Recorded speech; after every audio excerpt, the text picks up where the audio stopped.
ನವರಾತ್ರಿ 6ನೇ ದಿನ ಕಾತ್ಯಾಯಿನಿ ದೇವಿಯನ್ನ ಪೂಜಿಸಲಾಗತ್ತೆ. ಕಾತ್ಯಾಯಿನಿ ದೇವಿ ರೂಪವು ಬಹಳ ಭವ್ಯ ಮತ್ತು ಪ್ರಕಾಶಮಾನವಾಗಿರುತ್ತೆ.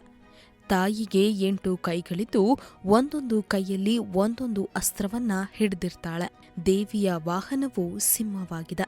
ಕಾತ್ಯಾಯಿನಿ ದೇವಿಯನ್ನ ಪೂಜಿಸಿದ್ರೆ ಮಾಡುವ ಪ್ರತಿಯೊಂದು ಕೆಲಸದಲ್ಲೂ ಯಶಸ್ಸು ಸಿಗುತ್ತೆ ಎಂಬುದನ್ನ ಭಕ್ತರು ನಂಬಿದ್ದಾರೆ. ದಂತಕಥೆಯ ಪ್ರಕಾರ ಕಾತ್ಯ ಎಂಬ ಪ್ರಸಿದ್ಧ ಋಷಿ ಇದ್ದನು.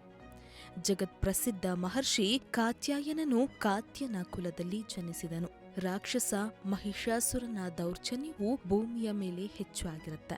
ದೇವಿಗಳು ರಾಕ್ಷಸ ಮಹಿಷಾಸುರ ಮತ್ತು ಅವನ ದುಷ್ಕೃತ್ಯಗಳ ಮೇಲೆ ಕೋಪಗೊಂಡು ತಮ್ಮ ಸಂಯೋಜಿತ ಶಕ್ತಿಯಿಂದ ಮಾತಾ ಕಾತ್ಯಾಯಿನಿಯನ್ನ ಒಟ್ಟಾಗಿ ಸೇರಿಕೊಂಡರು. ತಮ್ಮ ಕೋಪವನ್ನ ಶಕ್ತಿಯ ಕಿರಣಗಳಾಗಿ ಗೋಚರಿಸುವಂತೆ ಮಾಡಿದ್ರು.